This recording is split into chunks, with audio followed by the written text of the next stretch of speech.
வணக்கங்கிறது தஞ்சாவூர் மண். இன்றைக்கி செம்ம சூப்பரான ஒரு நாட்டுக்கோழியை வச்சு தான் ஒரு வித்தியாசமான நாட்டுக்கோழி மிளகு குழம்பு. நாட்டுக்கோழி குழம்பு கேள்விப்பட்டிருக்கோம். நாட்டுக்கோழி மிளகு குழம்பு. ஆமாம், மிளகு பூண்டு நிறைய தட்டி போட்டு செம்ம சூப்பரான வீட்டில் அரைச்ச மசாலாவில் வைக்க போகிற குழம்பு தான் நாட்டுக்கோழி மிளகு குழம்பு.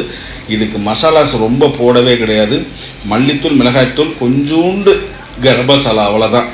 மிளகு பூண்டு நிறையா போட்டு நெஞ்சில் இருக்க சளியை அப்படியே அத்து வெளியில் விடுற மாதிரி ஒரு செம்ம சூப்பரான குழம்பு வைக்க போகிறோம். வீடியோவை ஸ்கிப் பண்ணாமல் பாருங்கள். இந்த குழம்புக்கு நம்ம யூஸ் பண்ணுற எண்ணெய் சுத்தமான நல்லெண்ணெய். எங்கள் அம்மா கொண்டு வந்தால் சுத்தமான நல்லெண்ணெயில் தான் இந்த நாட்டுக்கோழி குழம்பு. என் பையனுக்கு சளி, என் பொண்டாட்டிக்கு சளி, எங்கள் அப்பாவுக்கு சளி, எனக்கும் லைட்டாக சளி பிடிச்சிருக்கு. ஆனால் எங்கள் அப்பாவுக்கு செஞ்சு கொடுத்துட முடியலேங்கிற ஒரு வருத்தத்தோடு இந்த குழம்பை நான் வைக்கிறேன். அப்படியே அந்த பட்டை வகைகள் போட்டோன்னே அது அப்படியே பொரிய ஆரம்பிச்சிருச்சு.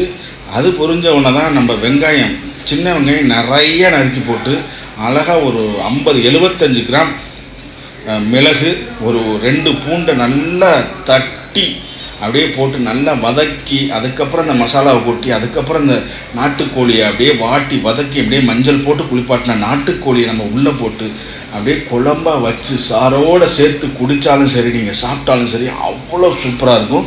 வீடியோவை ஸ்கிப் பண்ணாமல் பாருங்கள். நம்ம வீடியோ பிடிச்சா லைக் பண்ணுங்கள், ஷேர் பண்ணுங்கள், கமெண்ட் பண்ணுங்கள். மறக்காமல் பெல் ஐக்கானை கிளிக் பண்ணிட்டு நம்ம சேனலை சப்ஸ்கிரைப் பண்ணிட்டு இந்த வீடியோவை உங்கள் ஃப்ரெண்ட்ஸுக்கு ஷேர் பண்ணுங்கள். நீங்கள் பண்ணுற ஒவ்வொரு ஷேரும் தான் அடுத்த வீடியோ போகிறதுக்கு எனக்கு ஒரு மோட்டிவேஷனாக இருக்கும். நல்லா வெங்காயம் வதங்கி வந்துருச்சு. இதுக்கப்புறம் தான் நம்ம அந்த அரைச்சி வச்சுருக்கோம் பார்த்தீங்களா, அந்த மிளகு பூண்டு அதை போட்டு நல்லா வதக்கணுங்க. அப்படியே பார்த்தீங்கனாலே கலரு ஒரு ப்ரௌன் கலர் மாதிரி மாறணும். அங்கே பாருங்கள் எப்படி வருதுன்னு பாருங்கள். செம்ம சூப்பராக இருக்கும். வீட்டில் இது மாதிரி ஒரு தடவை நாட்டுக்கோழி செஞ்சு சாப்பிட்டு பாருங்கள். சளிக்கு, இருமலுக்கு ரொம்ப ரொம்ப ரொம்ப ரொம்ப நல்லது. இந்த மிளகு நிறைய சேர்த்து, இந்த பூண்டு மிளகு நிறைய சேர்த்து நம்ம இந்த வித்தியாசமான முறையில் தான் இந்த நாட்டுக்கோழி. இது பெங்களூரு தக்காளி இல்லைங்க, நம்ம ஊர் நாட்டு தக்காளி தான். ஆனால் கடையில் வாங்கினது. நம்ம வீட்டில் விளைஞ்ச தக்காளிக்கு இதுக்கு ஏகப்பட்ட டிஃப்ரெண்ட். எல்லாத்துலேயும் ஹைப்ரிடுங்க. மனுஷன் மூளையே இப்போ ஹைப்ரிடு மூளையாக மாறிடுச்சு பல பேருக்கு. ஆமாம், ஒரு நேரத்தில் ஒரு மாதிரி இருக்காங்க, இன்னொரு நேரத்தில் ஒரு மாதிரி இருக்காங்க. என்னென்ன சொல்கிறோம் பாருங்க, கம்பி கட்டுற கதையெல்லாம் எடுத்து போடுறோம். அப்படியே இந்த வீடியோ ஒரு லைக் பண்ணிவிட்டு அப்படியே நீங்கள் அப்படியே தொடர்ந்து வீடியோ பார்த்தீங்கன்னா இன்னும் கொஞ்சம் சிறப்பாக இருக்கும். அப்படியே நல்லா வதங்கி எண்ணெய் பிரிஞ்சிருச்சு பாருங்கள். அந்த பூண்டு மிளகு போட்டு நம்ம அந்த ஒரு பேஸ்ட் மாதிரி பண்ணதில் அதையும் போட்டு நல்லா வதக்கணும்னா எண்ணெய் பிரிஞ்சிருச்சு. இப்போ தான் நீங்கள் இஞ்சி பூண்டு பேஸ்ட்டு போடணும்.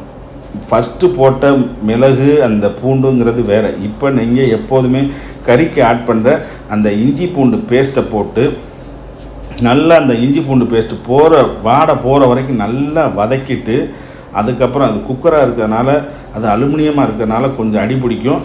அதெல்லாம் நீங்கள் கண்டுக்கவே கூடாது. இப்போ பாருங்கள், அப்படியே நாட்டுக்கோழி கருப்பு கால் இங்கே பாருங்கள், மஞ்சள் போட்டு வாட்டி வதக்கி செம்ம சூப்பராக என் பொண்டாட்டி க்ளீன் பண்ணி வச்சுருக்கா. அதை அப்படியே குக்கரில் இறக்கிறோம். 1-2 எடுத்து போடல, அப்படியே கவுத்தரணும் மாமா அப்படின்ட்டா. ஓகே அப்படின்னு சொல்லிட்டு அந்த சின்ன கால், நாட்டுக்கோழியில் சின்ன கால் எவ்வளோ சூப்பராக இருக்குது பாருங்கள். இந்த மசாலாவோடு சேர்த்து நல்லா ஒரு கிண்டிட்டு அப்படியே அதுக்கப்புறம் அந்த மசாலா நம்ம வீட்டில் அரைச்ச மல்லித்தூள், கொஞ்சோண்டு மஞ்சள் தூள், கொஞ்சமாக கரம் மசாலா, இது மட்டும்தான், வேறு எதுவுமே கிடையாது. உப்பு போட்டுட்டு நம்ம மூடி வச்சிடணும்.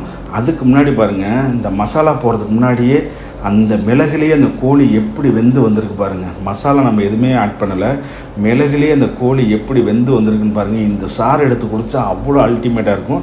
இப்போ தான் நம்ம வீட்டில் வச்சுருக்க மசாலாவை நம்ம ஆட் பண்ண போகிறோம். வேறு அதிகமான மசாலா எதுவுமே கிடையாது. பச்சை மிளகாய் எதுவுமே ஆட் பண்ணல. காரத்துக்கு நம்ம ஆட் பண்ணது மிளகு மட்டும்தான். மிளகு மட்டும் போட்டு இந்த நாட்டுக்கோழி குழம்பு அப்படி சுட சோத்தோடு குழப்பி அடிக்கும்போது அப்படி தான் இருக்குது. நம்ம யூஸ் பண்ண தண்ணி அரிசி களைஞ்ச தண்ணி தான். அரிசி களைஞ்ச தண்ணியில் நீங்கள் எந்த குழம்பு வச்சாலும் அல்டிமேட் டேஸ்ட்டாக இருக்கும். என்னடி சொல்கிற, நீ என்ன சொல்கிற?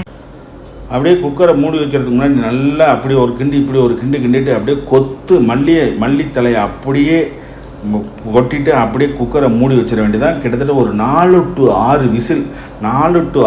ஏன்னா நாட்டுக்கோழிங்கிறனால வேகிறதுக்கு கொஞ்சம் லேட் ஆகும். 4 to 6 விசில் வச்சுட்டு அப்படியே விசில் அடங்கினவுடனே அந்த இதை அப்படியே அந்த இதை ஓப்பன் பண்ணி பார்த்தோன்னா செம்ம சூப்பராக அந்த ஆயில் பிரிஞ்சு எவ்வளோ அருமையான நாட்டுக்கோழி மிளகு குழம்பு நம்மளுக்கு ரெடி ஆயிடுச்சுங்க. பாருங்கள், பார்க்கும் போதே அப்படி இருக்குங்க. செம்ம சூப்பரான நாட்டுக்கோழி மிளகு குழம்பு. அந்த அப்படியே நாட்டுக்கோழி அந்த லெக்கை பார்த்தாலே தெரியும் பிராய்லர் கோழியா நாட்டுக்கோழியாங்கிறது. செம்ம சூப்பரான ஒரு மிளகு குழம்பு. நம்ம வீடியோக்கு லைக் பண்ணுங்கள், மறக்காமல் அந்த வீடியோவை ஷேர் பண்ணுங்கள். வணக்கம், எல்லாரும் மறக்காம பைந்தமிழ் விளாக்ஸ் சேனலை வந்துக்கிட்டு சப்ஸ்கிரைபரு, கமெண்டு, அப்புறம் லைக்கு, ஷேரு எல்லாத்தையும் பண்ணி விட்ருங்க. நன்றி, வணக்கம்.